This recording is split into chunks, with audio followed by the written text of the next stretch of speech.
We Infuse Podcast, episode number 58. Welcome to the We Infuse Podcast. My name is Amanda Brummett. In every episode, we give you a seat at the table as we talk to infusion center owners, operators, and experts so you can get the insight you need to run a thriving practice. In this episode, we talk with Syam Palakurthy, co-founder and CEO of SamaCare. Syam shares great insight for streamlining the pre-authorization process to be sure patients don't fall through the cracks. And he encourages us to lean into process improvement to make a positive impact on patients during a vulnerable time in their life. Well, thank you so much for being here today, Syam. We're so excited to have you on the show. Yeah, I'm very, very excited to be on the show and obviously to be working with you all and with We Infuse in general. Yeah, thank you. Well, I suspect that many of our listeners are familiar with you, but for those that aren't, can you just start at the beginning and give us all of your background? Yeah, absolutely. So my background is I started school, or I finished school with an engineering and economics degree. I kind of really liked that combination of practical problem solving with the maybe more head in the cloud kind of stuff associated with econ. And I left there to work for a management consulting organization for a Bain & Company. And I actually come from a family of a lot of doctors, both my parents, one of my brothers, uncles and aunts, some grandparents. It's just doctors everywhere at family reunions. And when I started at Bain, one of the things that I had told the staffing manager was, I will work on essentially anything except for healthcare. I want to stay as far, far, far away from healthcare as possible. No healthcare? Yeah, I wanted to stay away from healthcare. And when I left Bain because I knew I wanted to be in small companies. I loved kind of the excitement of building something new, of getting it going, and really trying to push for scale. And when I left, I had no interest in going into healthcare for all of the reasons. I wanted to get away from kind of what my family had done, and it just seemed like an old and slow industry. But I kept running into this issue where I talked to companies that were interesting from some intellectual perspective, but I just didn't, in a sense, care what happened with them. It didn't feel like I was that motivated. Like I never felt like really motivated by what they were working on. No one was working on bad stuff. It just wasn't stuff that like really got me going. And ended up connecting with a founder of a company through a close friend that was working on a healthcare problem. And I actually didn't really have any interest, but I had the conversation with him because I respected him as someone that I had known. And what can I say? I kind of fell in love with this industry. And as frustrating and as slow as it is, and as behind the ball when it comes to technology as it is, I think at the end of the day, what's always been really motivating for me and what's been exciting for me is if you can build something in healthcare that makes the system better, then at the end of the day, that is certainly helping a patient who is probably in a really tough spot in their life. And that's kind of frankly what I use whenever things get hard or I'm frustrated or annoyed. And I also think it's just a really interesting industry because of, just so many wacky incentives, and you start to piece them together and you start to figure out like, how do you align the incentives to work together? You can actually make magic happen. So I've been in healthcare for essentially most of my career, ever since leaving consulting, and started at a company trying to bring price transparency to healthcare services, ended up starting a company in the chronic care management space. And just based on some experiences from that, it was really a big part of what caused us to want to found the company that we did here at SamaCare. Awesome. And I'm going to get back to SamaCare in just a minute. Yeah. I love your concept of making the system better and you help the patient. That's beautiful. And I also appreciate your humility, but I'm going to brag on you if that's okay. You failed to mention that engineering and econ degree was at Dartmouth. Yeah, well done. It was definitely, I was fortunate and happy to have gone there. It's definitely been an important part of my life. Yeah, absolutely. Well, I'm glad that you accidentally got into healthcare.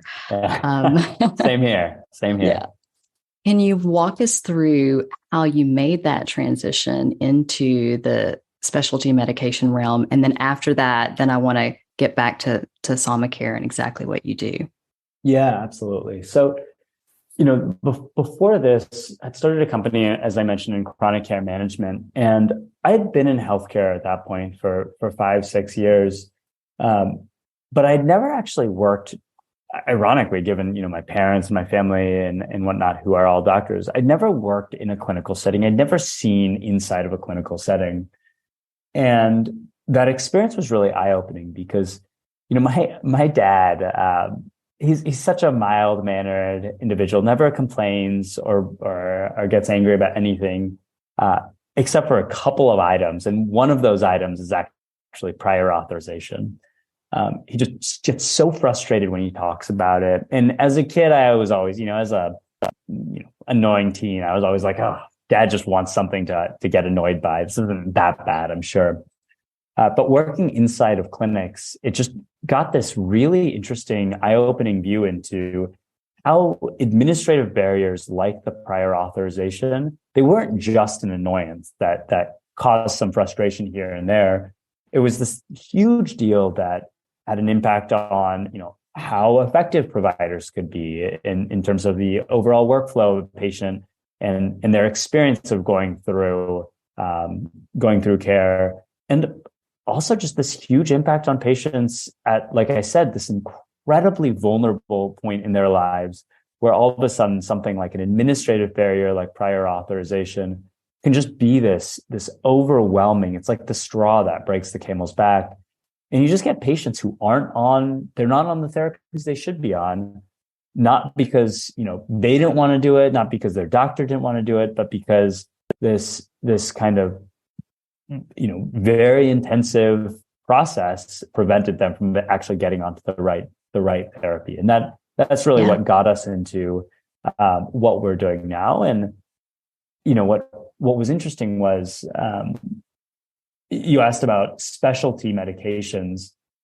When we started to dive into, we said prior authorization seems like this huge problem. Let's see what we can do here.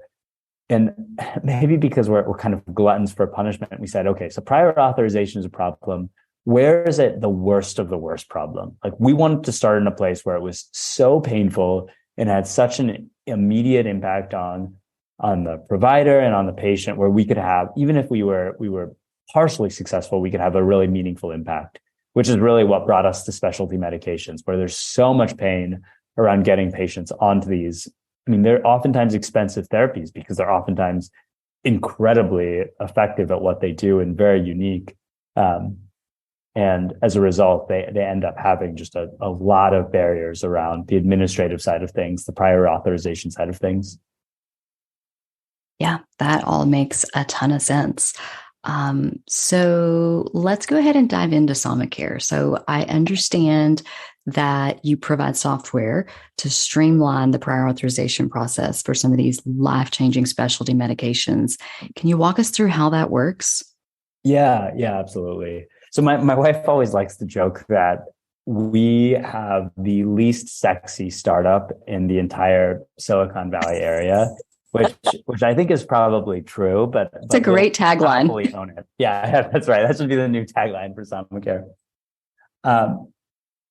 So the way that it works is it really comes down to what the providers are experiencing in their workflow and getting into the nitty gritty. And what we saw was that it was just this incredibly fragmented process.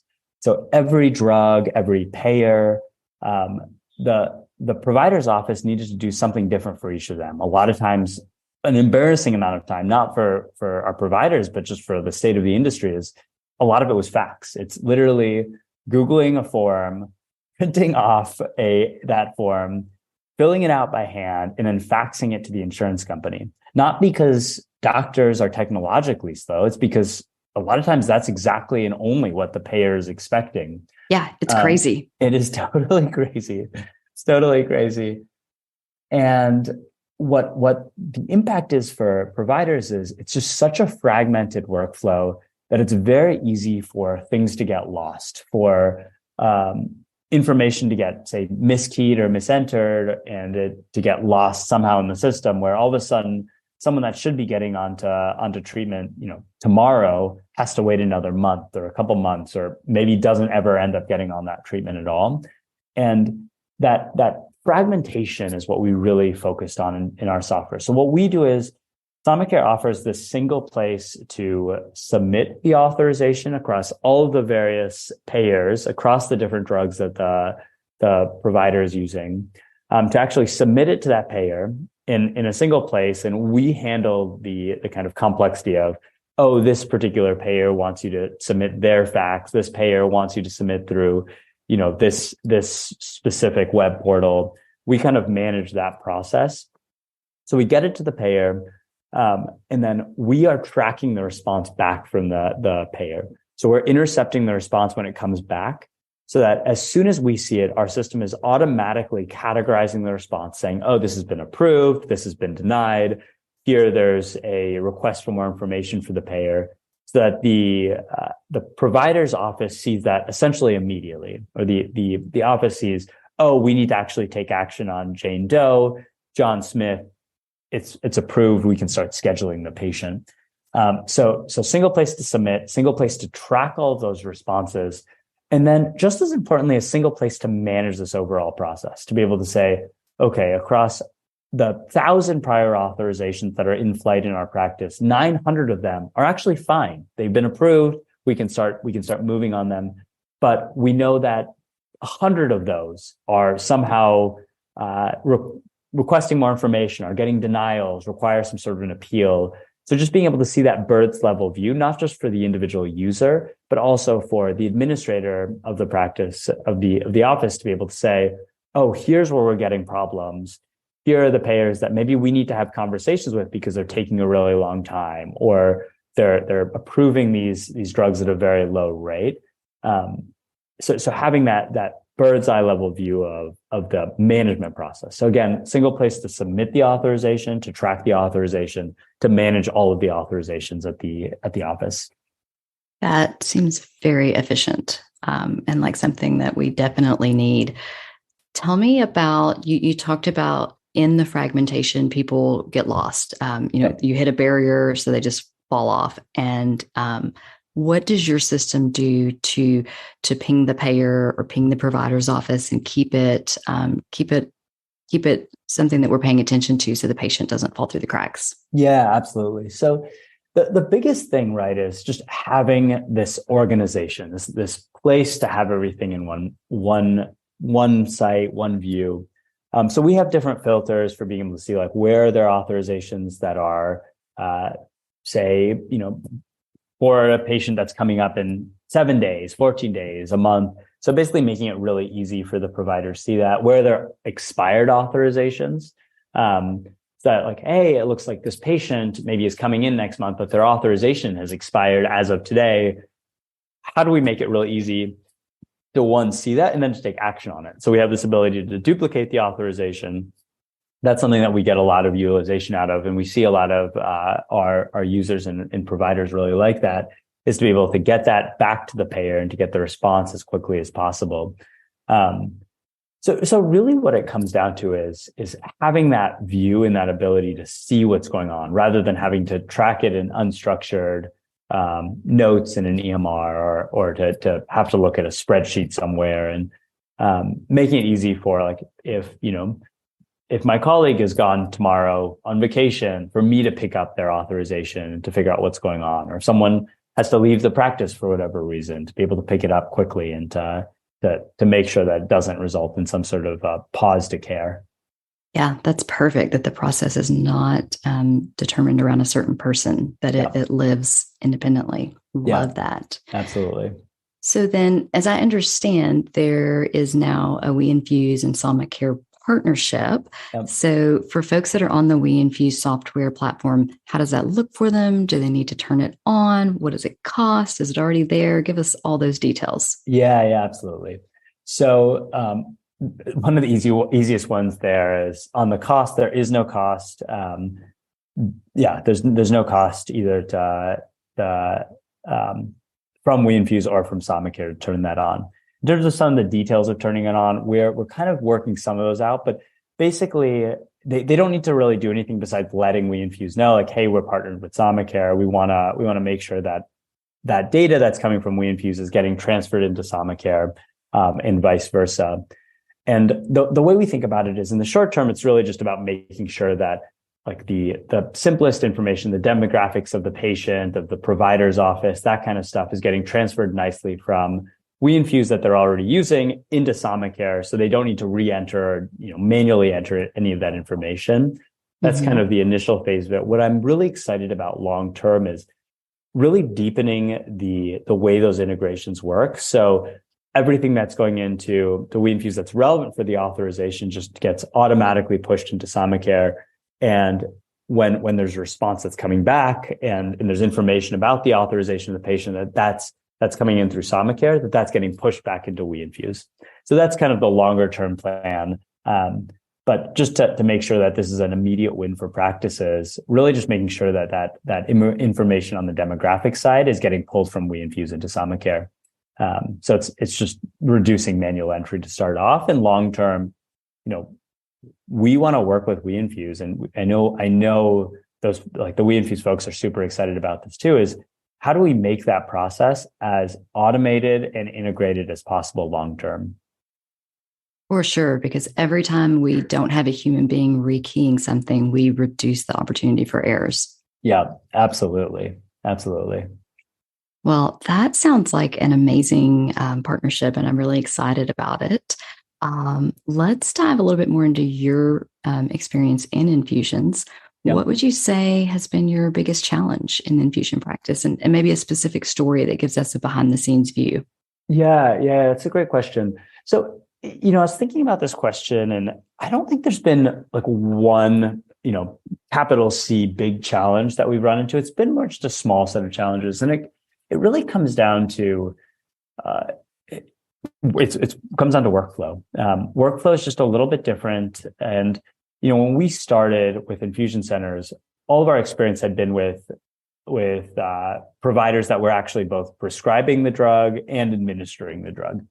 And so we had to come to kind of learn the way the workflow works. And I think there's some small challenges that I can bring up. Like, we didn't used to think so much about the difference between the prescribing prescriber and doctor and the administering doctor. Those were always the same. And so that ended up having some ways that it flowed into our system that we needed to change and to make it really easy for infusion centers, for example, who, they might have a single doctor on staff, but they're servicing 1,000 doctors. And so we've made some changes to our system to make it so you can do that, where you can upload all of those doctors that you're servicing. So you don't need to re-enter those every single time that you're going through the system. And so that it maps really nicely into the different ways that the payer is asking for that information. That's one thing that we've had to learn a little bit about. The other is just, for an infusion center, we understand speed is of the essence. It's so important because, it might be a few different providers, or a provider might send to a few different infusion center. And, ultimately it comes down to the infusion center needs to deliver an awesome experience for both the patient and for the prescriber. And one of the ways that they do that is by being able to act really, really quickly. And so we've kind of made some changes to our workflow to be more infusion center specific in that use case, so that they are able to get through our system more quickly and to be able to get the response more quickly. And there's some other things that we're working on in that regard, where it's like, how do we make sure that it's really easy for them to deliver information back to patients or back to the prescriber. So like one of the things that we've done, for example, is surfacing more of the expected time to approval, so that the infusion center can tell their prescribing doctors, or can tell the patient, like, here's how long the data is showing it should take. So you can just plan around that and can plan accordingly. Beautiful. Yeah. And you said this earlier, you talked about patients being at a really vulnerable state. So I love that you're one, managing their expectations. So you're not adding anxiety on top of chronic disease. But two, doing what you guys can to act quickly and get their treatment faster is huge. Yeah, absolutely. Absolutely. Because exactly to that point about, at the end of the day, the patient, they don't care about the prior authorization. They don't care about any of these other pieces of this very large puzzle for getting on therapy, especially for the therapies that we work with, because we tend to work with, specialty medications that are incredibly important for them functioning as a normal person in their life.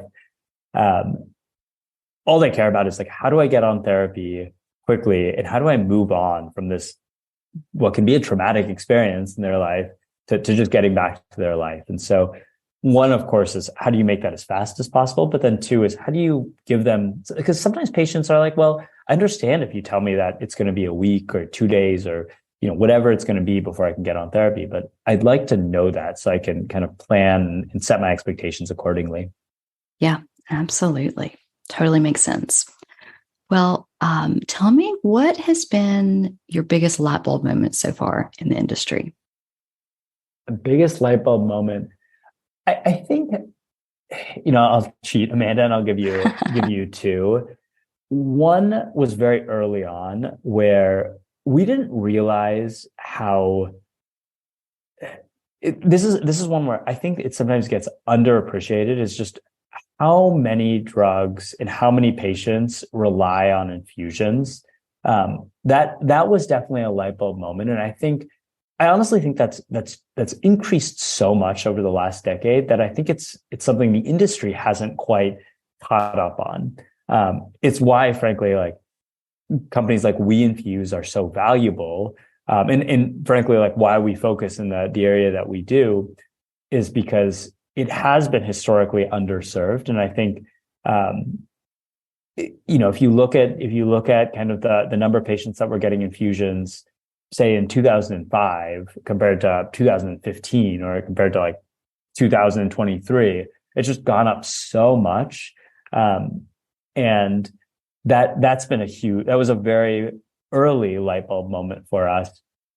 The second light bulb moment that I'll say for me was, it was kind of midway through, or on the earlier side of starting the company, but a little bit later than the first, was just how incredibly important it is to pay attention to the specific workflow of any individual provider's office. And, you can have a one doc practice, you can have a 5,000 doc health system. They all kind of operate a little bit differently. And it's important to really get into because you can talk about those at a very high level and you can start to find commonalities. But until you get into the very detailed workings of how do they get from a prescription is written to the patient actually gets onto therapy, so you start to really map that out at a very nitty-gritty level, I think any solution that you create ends up being too broad, or it doesn't end up being specific enough. And that's been something I've come to really appreciate over the last 5 years, is how important it is to dive very deeply into the workflow and understand that when you're crafting any solution that uses technology. Yeah, that is so right, Syam. And I do think a lot of times we want practices to fit our technology, and it sounds like you customize your technology to fit the practice and what's good for the patient, which probably makes you a great fit with the WeInfuse software too. Yeah, absolutely. There has to be, you have to have the humility to realize like there's not one solution to everything. And over time, I think there's almost a merger, right? Is if you start to think more about like, what are the many different kinds of workflows that exist out there that you need to support as a technology? I think what ends up happening on the provider side is they start to see like, oh, this is working more than this other thing I was doing. And you start to get a little bit of a convergence between because any technology company has to be, you can't build something truly bespoke for everyone, or it's no longer a technology company. Right. But I think what happens is if you're very respectful of the workflow as it exists, then that workflow does eventually change in ways that are both beneficial for, the provider and for like the technology actually meeting the provider's needs. Yeah, for sure. Well, you've shared a lot, and really thinking about, how many patients rely on infusions and how rapidly the industry is changing. It's actually really exciting. What are you most excited about right now in the infusion industry? Yeah, I think what I'm really excited about is it just seems like there's this embrace of technology. And with technology, there's also an embrace of what I'll call like a form of experimentation. Is like it's a lot of, partially it's a as they say, invention is what is it? Need is the mother, necessity is the mother of invention. And I think what's happening is because that huge amount of growth that's happening in the infusion industry, there's an embrace of trying to really figure out like what works and how do we make this work better for the patient. And with all sorts of trends that are happening in the industry, like site of care trends, things related to that, I think there's been a lot more of like, how do we create a great experience for the patient at the end of the day? And the way I believe you do that, like technology certainly helps, but I think even more important than that is really trying to experiment with different approaches to addressing some of these problems, hopefully married with technology, and then really leaning into that and trying to figure out like, how do we make this the best possible experience? And I think the growth that's happened has really facilitated that it's just a different mindset than I think, not every part of the healthcare system has that mindset, unfortunately. And I love seeing that here. Yeah, I think that's a great point. I mean, I couldn't imagine being diagnosed with one of these chronic conditions.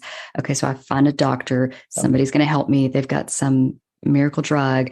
And then I find out, but wait a minute, it's going to take 2 weeks, 3 weeks, a month to get it approved. And, you've gone from being scared to now I'm being scared and I'm maybe mad because I'm going to have to wait. And I love the way that you're using technology to really humanize the healthcare. Yeah. And there's this experience I had relatively recently with a family member who it was a really tough situation. It was someone who was towards the end of his life, and it seemed like he was deteriorating pretty quickly. And there was this somewhat experimental medication that his family wanted to get him on. And, at the end of the day, I remember getting a call from his wife trying to get help on how to get him onto this therapy because she was getting blocked and her provider was getting blocked by prior authorization. And it ended up getting resolved.